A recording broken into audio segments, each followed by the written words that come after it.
Welcome to Four Quarter Lives, a podcast exploring the profound impact of longer lives and careers on everything: countries, companies, couples, and careers. I'm Avivah Wittenberg-Cox, and on this week's Four Quarter Lives, I talk with Hellmut Schütte of INSEAD. A lifelong educator and Asia hand, Hellmut has launched AI Ventures Empowering Your Life Transition, which is INSEAD's most popular lifelong learning program after just 3 editions. And full disclosure, I run the opening session. We talk about why late career transitions can feel like falling off a corporate cliff, how purpose and community can rebuild the scaffolding of post-corporate life, and why pairing longevity, AI, and entrepreneurship is a very timely unlock for senior alumni. If you're wondering what's next and how tech can be a patient partner rather than an obstacle, this one's for you. So welcome Hellmut Schütte to Four Quarter Lives. Delighted to have you with me. Thank you. Good to have you and in front of me. So today in my series of what higher ed is doing around longevity and programs for later life transitions, I'm invited you because you've launched a program at INSEAD in their lifelong learning program. In fact, it's become, after just 3 sessions, the most popular lifelong education program, which I think is absolutely wonderful. You refer to this program as for Oldies, which you launched in early 2024, based around retiring seniors and professionals in our INSEAD alumni community. So my first question is, what prompted you to start this thing? What got you started, and why has it resonated and sold out so fast? Right now, I think it came out of the observation of all these people I know for many years, because I'm one of the oldies myself. So you talk about it, and these super successful senior professionals, right after a while, after their retirement, whether this is now retirement on their own or they have been let go, the story turns into some disappointment, right? So all these hopes, what to do afterwards, run out of steam very quickly. And then the question is, what else could I do? Then, of course, the problem is, they're standing there all on their own, having built this super nice house 50 kilometers from the city in London. And all of a sudden they have to talk to their neighbors or go to the pub and are quite amazed. Or their wives, for that matter. Right. So, and then there is a need which is not really very clearly spelled out, but there is this feeling I should do more. Right. And that's not a unique case. Before I started, I interviewed 20 people. Yeah. And they all had the same sort of story, right? So now only to go on a cruise vessel and, there's only one North Pole and one South Pole. And, so what do you do then afterward? When you've done them both, that's it. What's next? Right, yeah. So, and they also see it's a bit shallow. And especially those who had jobs with great responsibility, even if they were sort of running out of steam at the end of their professional career, they are still intellectually interested. And so the question came up. And I then said, why don't we do this? We have these new opportunities which are on offer. Yep. Absolutely. So really meeting people where they are. I mean, we've heard about this for a long time, the cliff edge of corporate endings and retirements, or the sudden kick out the door. And then so many people who are feeling at loose ends, lonely and disenfranchised, and this whole kind of under-institutionalization of anything to help them navigate this transition. So wonderful that INSEAD is joining the fray. It's been long known for programs that prepare people for the peak of their careers. I'm curious, what's different have you found in designing for people who are stepping away from or beyond the corporate pinnacle? Well, I mean, when you look at our young MBAs or even the younger ones from the MIM, we would call it, I mean, they're building a career. They look forward to a career, right? When you're in the middle or at a more senior level, most of them still believe that they will most probably become CEO now, or at least deputy CEO. Then when they reach age that they finish their professional career, then they realize, okay, that's not what I have achieved, but I could do many other things. So I think the need then is also for some broader topics which give them more opportunities to shape, if you want, the curriculum on their own, right? Rather than to be in a class with all very ambitious divisional heads. Yeah, yeah. So moving away from necessarily a slightly more formatted program to something that really opens doors and windows and gets people new ideas, new orientations, and perhaps not so much salary generating, profit generating, power generating. What are they after? No, I think they've made their money. Not all of them, but fundamentally, the financial side is not a discussion point. What are they after mostly? You say the target group are people seeking. They want to do something which is useful. Yeah. Don't want to chase or, to pretend to have invented another detergent which was better than everything else beforehand, or whatever you might have, right? So do something on their own in which they believe, right? Which they can shape, can strongly influence. Yeah. And they don't have to go to 100 meetings to change the color of a car from this shade to another one, right? They can do it themselves. So all of this is, I think, quite attractive. So looking for perhaps a bit more purpose or meaning or something broader than a real profit product focus. Yes. Yeah. Satisfaction with what they do. Yeah. Immediate feedback, which comes from working in a smaller unit of forest, smaller unit. So you've woven into the initial part of this program themes around past, present, future, right into the beginning of the curriculum. Why do you think this reflective approach is so important at this stage? First of all, because I happen to know somebody who's very good in dealing with these questions. I think a typical professional at the end of his career realizes that he hasn't had any time even to think about what he wants to do the next day. Yes. So there was definitely no reflection beforehand, except listening to the partner who wanted to go on holidays, and you have promised me all these years, etc., right, to do so. So I think that is stepping away and reflecting on their own. We don't do this very often. And that includes myself, right? We always have something to do tomorrow, and we're late, and this is absolutely urgent. And to think about the next years is pretty exceptional. Or even to think about the past years and to try and digest where they have been and what lessons or instruction they pulled from it. Or you may remember what you have done, but you have not reflected on what it has meant for you. Yeah. How it has shaped you, influenced you. Yeah. Right? Basically, no, I don't want to be too strong in this, but you run around without your head screwed onto your body. What do you mean? That's a powerful image. When you are told from the morning to the evening what to do, or you know what would be useful for your career, and you have to follow that. Yeah. You are basically putting your own desires and wishes somewhere into the cupboard, right? And then all of a sudden, to pull it out and to reflect upon it is most probably not possible alone. You need somebody to push you. Yeah. Now, you may have a partner, but the partner is used to your lifestyle, and the partner will not start this discussion, I guess. Yeah. And maybe equally shocked at having you home all day long. Yes. There are usually two transitions going on in most retiring couples. Yeah. Yes. Right. So that's the reason why I think that is absolutely necessary. Yeah.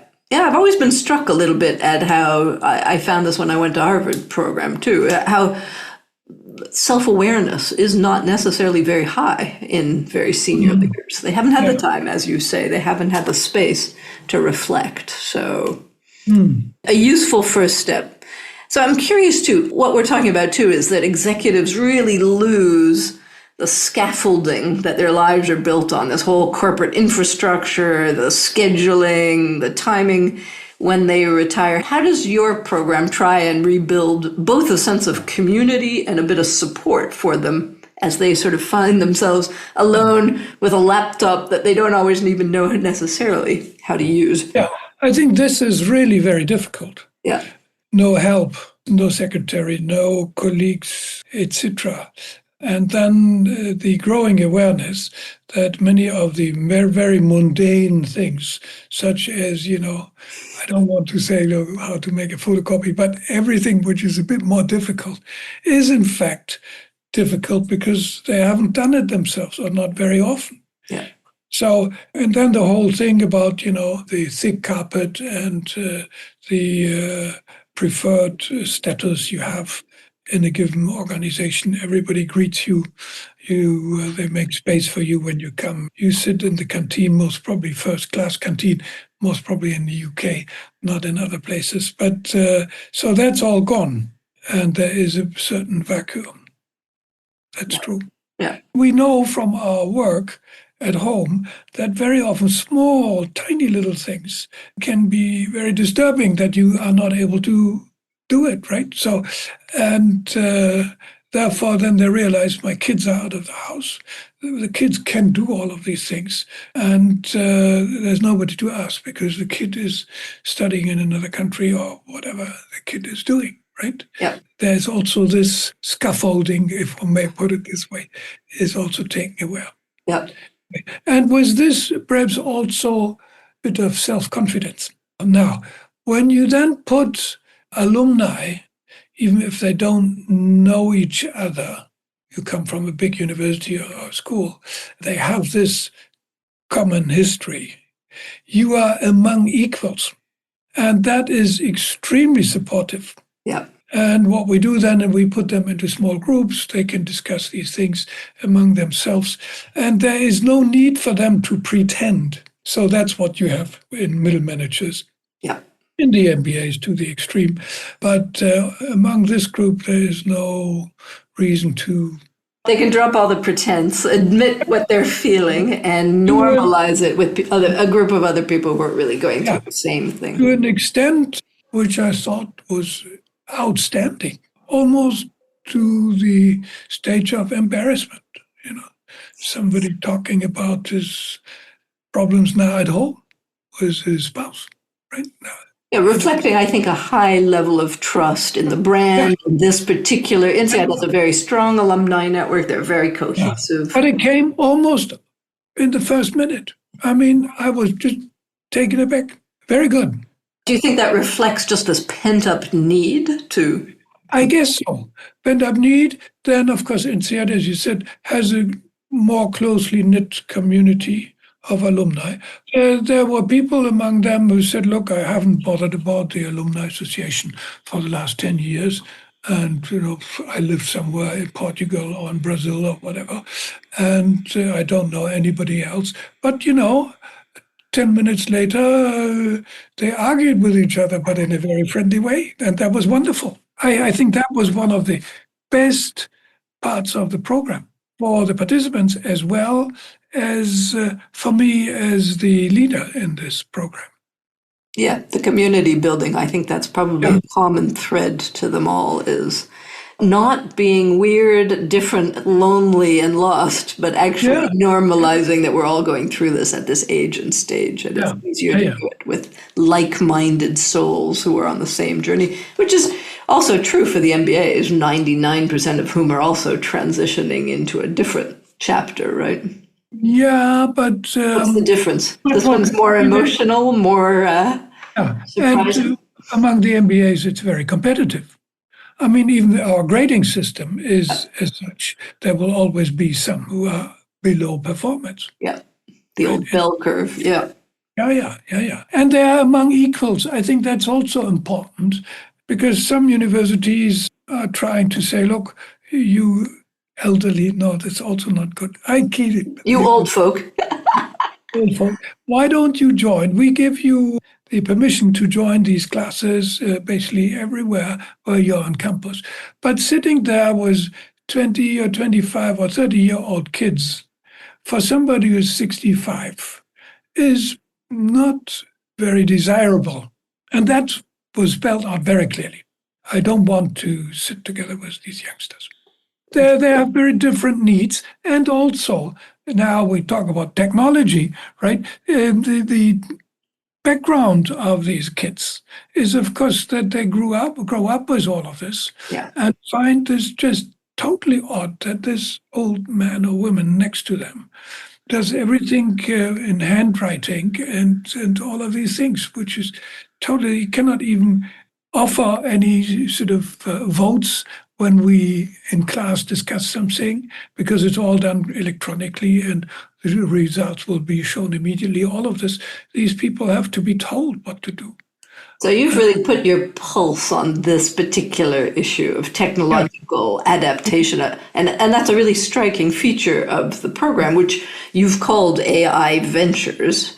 And I think one of its really distinctive features is that it's uniting and focusing on longevity, AI, and entrepreneurship as kind of the heart of the program. Yeah. So why did you do that? Why did you marry these three themes? And how do the participants, many of whom, as you say, are far from being digital natives, how are they responding?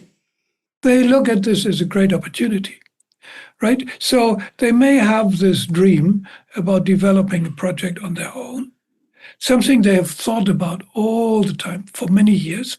They also know that they have another 20 years to live, so there's enough time. They have some money accumulated, but now they realize technologically, Jesus Christ, they are so far behind. Hardly write an email. Now, that's perhaps a bit unfair, but they can, but not much more. Now, it is important that we position AI correctly as a way to develop over time a partner, a mentor, a constant advisor who listens to you with enormous patience. You can ask the same question 15 times, and the voice will still be very friendly. It is. It's a very, very helpful partner. While if you do this with unlike any human, be in deep trouble. And you also realize that this machine, as odd as it sounds, remembers things and reminds you that 2 days ago you have said something else and there's a contradiction, etc. And you can learn together. That is an opportunity which, let's say, 2 years ago did not exist. Yeah. And it also means that the advantage which the youngsters have, the digital generation, is shrinking. I am not so far behind. I can keep up with them very quickly. Yeah, right? Absolutely. So this is fantastic. And that may be only something which will last a few years, but that's difficult to predict what the future will bring us. So there's a real moment, a real window of opportunity for us to close. The three elements which per se don't belong together, right? Fit very well. Yeah. I have the time, I have the courage, and I have the stamina, and I have now technology which can support me. Wonderful. So this is where you start. You ask each participant to come with a dream project or a case study or these things that they've been thinking about in the background, and you actually engage with them to use AI to explore. Yeah. Can you give us a couple of examples? What kind of things have you seen people do? I start with giving them a little mini case study. I say, imagine you are a chemical engineer. You have been with this huge multinational and 3 divisions in 15 countries, and you have risen to divisional head, etc. Now you retire. You are specialized in fertilizers and other chemicals for the agricultural sector. And you also know something about climatic change and all of this. So now you start thinking about, what can I do? And I give as an example, you come up with a little seedling, which you put in a little box, and now you sell this. This is your project. What can you do with this?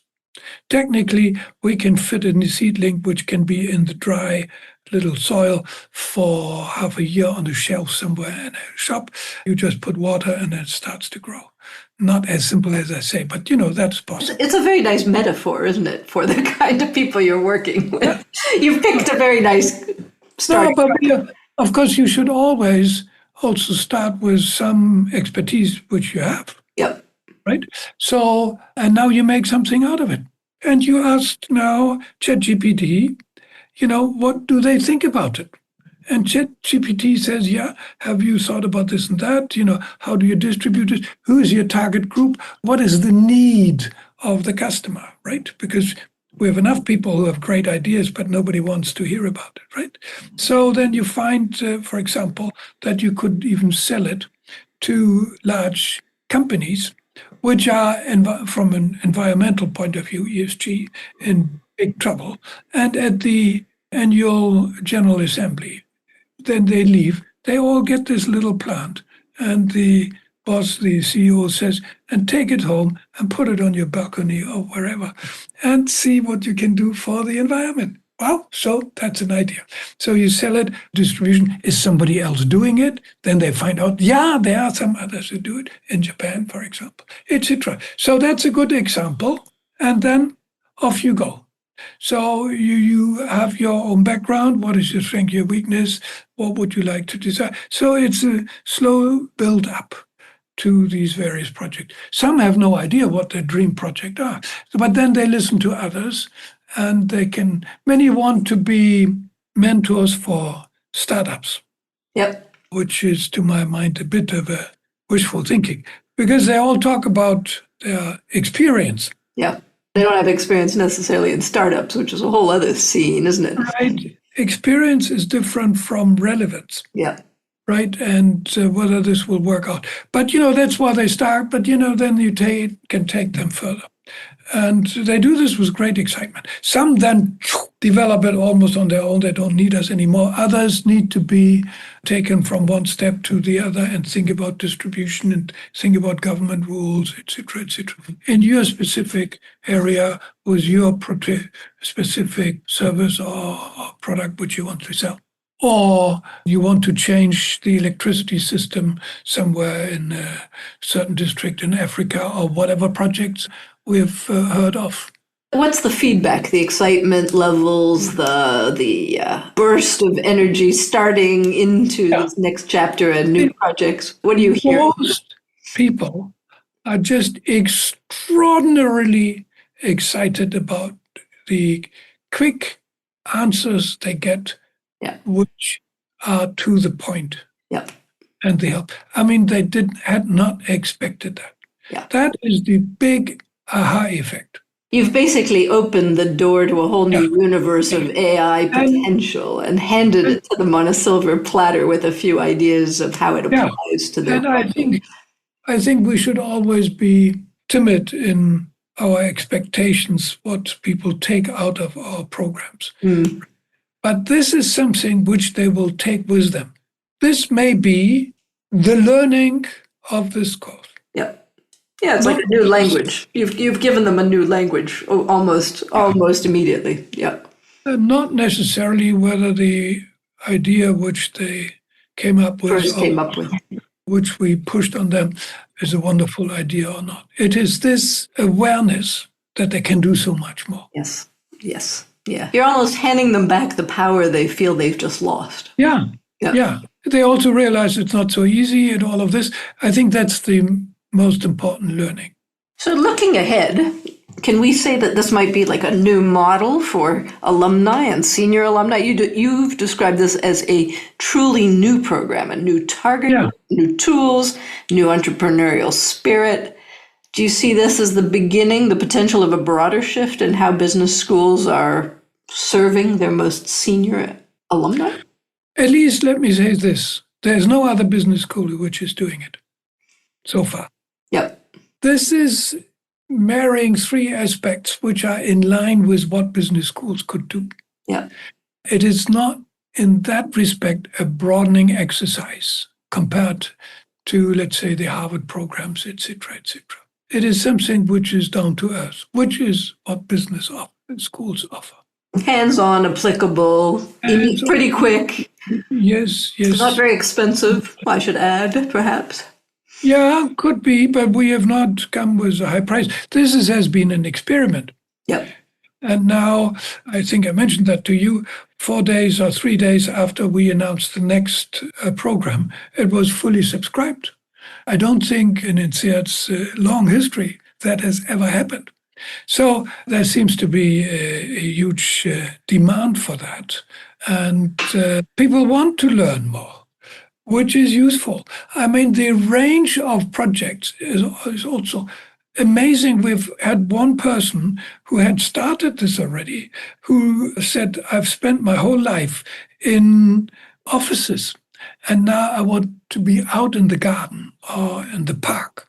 And he climbs up at the age of 65. He climbs up trees to cut out dead wood or branches. And he has even taken some course with certification to do so. Yep. And he thinks this is also a good business. And he wants to, as a franchise operation, spread this out across the whole country. I mean, extraordinary. We had somebody who was with EDF, was the French energy company, who was nuclear power, and said, I know everything in nuclear power.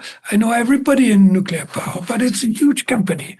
And the time of large power plants is over. I want to start a special consultancy firm for small nuclear power plants.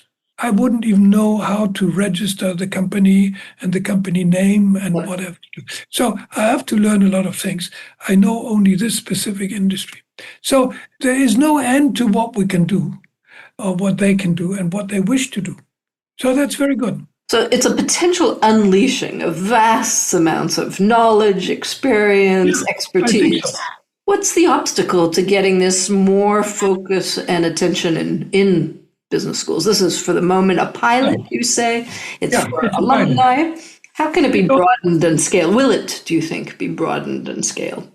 Now, first of all, there is a fee to be paid. Yep. Business schools are known to charge exorbitant prices for their courses. But there's a huge difference between coming as a member of a company and company pays, and me all of a sudden, the first time realizing as a senior manager, it's coming out of my pocket. Yeah. He has paid for the company, for their employees, for the development. There's a huge difference. So I think as far as pricing is concerned, there are certain limits. Yeah. We have not tested this out, but there are limits. Secondly, business schools are run also as businesses, and there are economies of scale, right? And there is a benefit of repetition, which comes along with no surprises anymore. Also, best performance, because you know every joke you have to say at a certain time, right? Yep. Now, to my mind, when you have participants over and above 60 or whatever the age group is, they want to be personally addressed. So there's a limit as far as numbers are concerned. So I say 35 people, absolute maximum. Yep. Not 36. You have experienced that yourself. So, and I think that is absolutely necessary.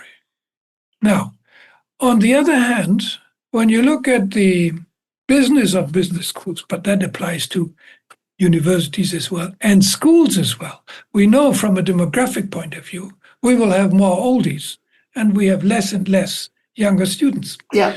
For schools or universities to move into that direction, experiment with this one way or the other is absolutely necessary. I cannot understand why not more people do that. Nor can I. That's why.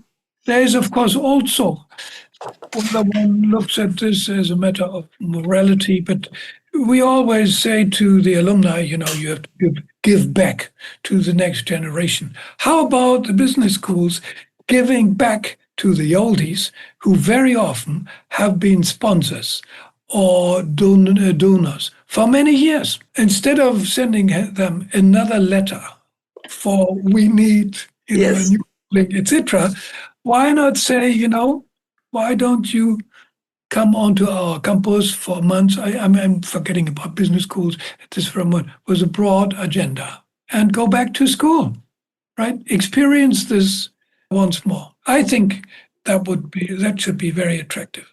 There's another problem, I think, that not all professors, and I will be very careful in what I'm saying, would be able to deal with this target group, right?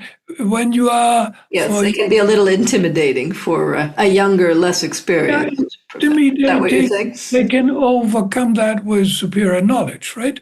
But dealing with 20-year-old kids or 30-year-old MBAs yeah. who know everything better and right is very different from dealing with people in front of you who could be your parents. Yeah. Right? Some can do that without any doubt, but others, I think, would find that very difficult. So you would have to be very careful in whom you select. These people don't want to listen to lectures. Okay, at most universities, the time of lectures is over. But still, they want, and they have a lot to share, right? Yeah, they have to be put in the right environment to be able to learn from each other with the tools provided and take off from there. Yeah. So it's not the easiest target group. Yeah. And they will be demanding. Okay, give me a forecast, Hellmut. 5 years hence, what are we going to see from the I think initial? more universities will go into this. Yeah. Whether business schools will do more, I am not so sure. But business schools can also broaden their offer, right? So if it's just a pricing model, you would think that business schools could capture the retiring CEOs and senior executives before they retire, so that's still on the company payment plan.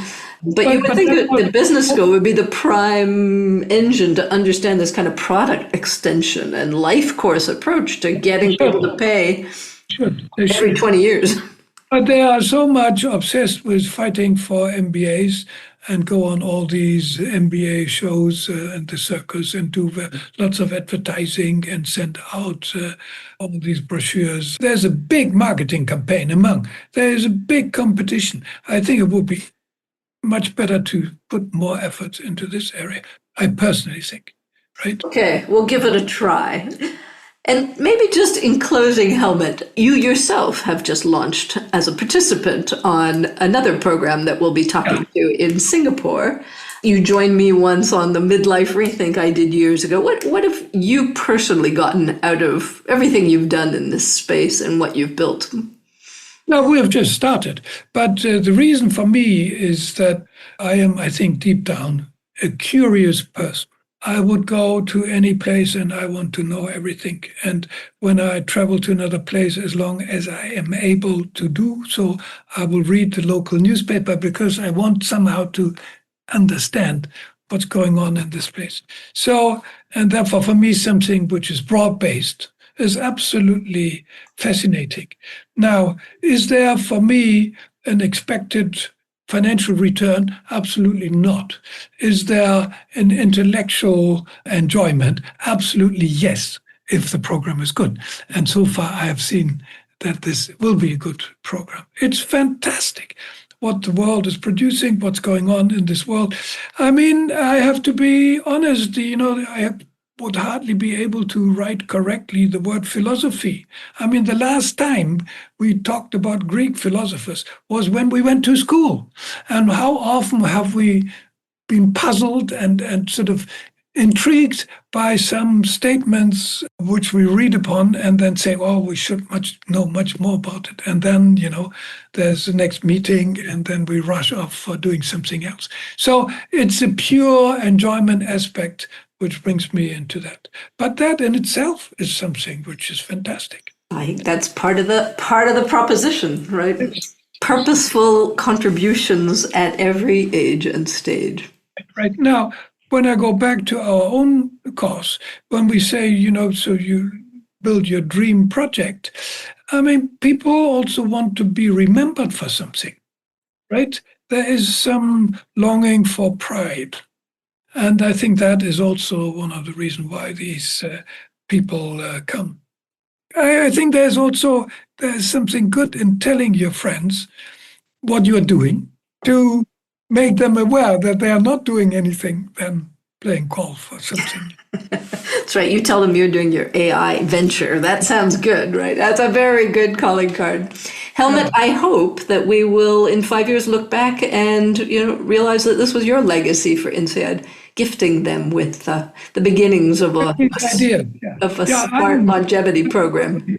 Would be delighted to have others in my faculty of a business school who sort of make sense, run a program which is perhaps more economics focused, right? Make sense out of the international financial systems, right? All of these things we read about and honestly don't really understand, right? What are the cryptocurrencies now doing, etc.? And not from one bank or the other who wants to sell their derivatives, but from people who have also the ability to make it understandable to others. And there are many aspects of this political science would be something which is not directly translatable then into action, but would be intellectually, I think, extremely interesting to do. So one can develop lots of, and I've done that. Yeah, it's content curation for a different segment, right? An unexplored and underserved segment. Yeah. It's like a business school proposition to me, Hellmut. Okay. I want to thank you for your time, efforts, vision, and I hope your voice rings out loud and clear. Thank you for joining us. Very good. It's been a delight. Speak soon. For more thinking about the impact of our 4-quarter lives, you can read my column at Forbes and subscribe to my Elderberries newsletter on Substack. Let's design lives that aren't just longer, but better.